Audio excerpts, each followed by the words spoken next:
The leader of opposition to be elected by all the members of the opposition political parties. Number 2, additional grounds upon which the leader of the opposition may cease to hold office, because you need to be accountable. If people cannot elect you, then you cannot be accountable. You are accountable to the people who elected you.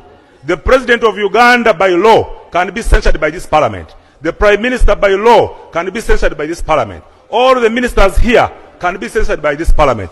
Who are you that the leader of opposition cannot be checked by this parliament? We therefore put that ground. The leader of opposition is to consult other political parties represented in the parliament when appointing persons and deputy chairpersons of standing committees. Right Honourable Speaker, I beg to submit. Thank you. Seconders, Honourable Linus Ngopek, 3 minutes, and then after Honourable Kwaringa.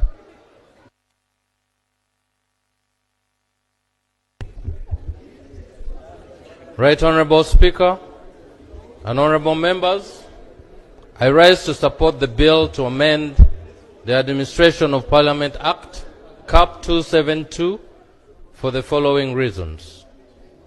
Honourable members, whereas Section 8 of the Administration of Parliament Act requires the leader of opposition in Parliament to be determined through an elective process, A, the Act and the rules do not prescribe how the election to determine the LOP are conducted.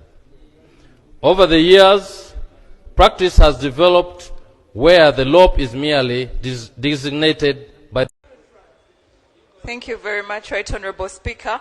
It's very interesting that all the movers of this bill are members of the NRM, very concerned about the opposition.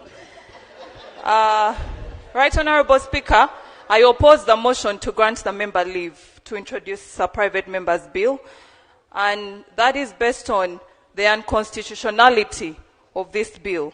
It totally negates the principle of multi-party politics, because multi-party politics is about enabling an opposition to do what it can do without taking advantage of your numerical strength. What the mover of this bill seeks to do is to use the numerical strength in this House. Little wonder, actually, that all the movers are from the NRM. Right Honourable Speaker, I just want to touch on that provision that you read in the Principal Act. That provision of Section 8 that you read. Pardon me, because the bill was attached to the motion. The language that is used in that section that you read is may.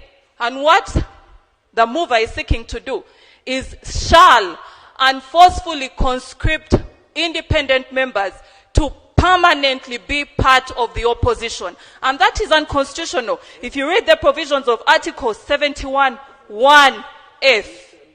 no one is mandatorily forced to belong to a political party.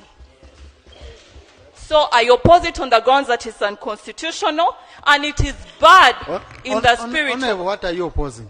I oppose the motion. You oppose the motion? Yes. And when we are debating at the time of leave, you only focus on object and principles, okay? Okay? And then when the member goes back to the first parliamentary council, because now he's not yet given this advice. Maybe Attorney General can tell us. Because after this leave, the member will go to the Attorney General. Anything to do with unconstitutionality and all that, the Attorney General will guide. But now he's only saying, I have an interest of bringing a bill. Okay? Now the draft bill that he has, okay? Listen. The draft bill he has can go and be completely changed. Maybe Attorney General, you can guide on that. Because when we start talking of unconstitutionality, then we've gone into the bill. Attorney General, you can guide on that. Thank you very much, Right Honourable Speaker. And I raise under procedure, Rule 2, on the interpretation of our rules of procedure. The definition of an independent member of parliament means a member of parliament elected to parliament, independent of any political party or organization. go ahead to the leader of the opposition means a member of parliament who is the leader who is the leader in parliament of the party in opposition to the government and having the greatest numerical strength in parliament. Right, Honorable Speaker? I'm an independent member of parliament and I'm serving my second term. I've never subscribed to any political party. I've never subscribed to any political party and I've been able to win and I've been re-elected as an independent member of parliament.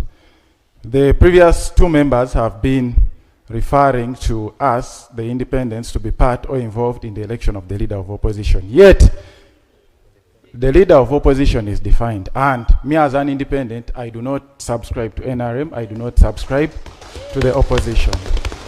So, Right Honorable Speaker, as an independent, I wouldn't want to be involved in any matter concerning the opposition or the NRM, unless I do have a memorandum of understanding as some of the independents who have the MOUs with the National Resistance Movement. So the procedural matter I'm raising is are the two honorable members proceeding well to keep referring to us, the independents, me, an independent, as one who should be involved? Because, yes, they have, according to his justification and according to what he has stated, he's saying as the independent member of parliament, we need to take part in the election of the leader of opposition. So, Right Honorable Speaker, are we proceeding well if, or by the honorable members referring to me, an independent, as one who needs to take part in the matters of the opposition? Thank you very much. Thank you. No, you see, the member is referring to the rules and the law. So he has committed no offense. But, Honorable colleagues, you see, when you're going to debate this motion, okay, two major things. One, does it cure a lacuna in the law? Are you getting me? That's a question. Yeah, that's a question. And me, I will know that through your voting. Are you getting me? How you vote on the motion is how I will know.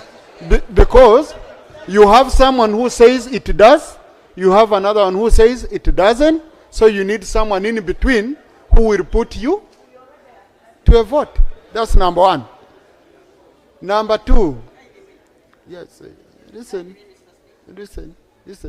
And you see, that's a problem of moving ahead. We are not discussing the bill. The member is saying, give me permission to go and prepare a bill. That's it. Okay? That's what he's saying. And I remember, honorable colleagues, there are bills which have come here and we fail them on second reading. If we don't find them, okay.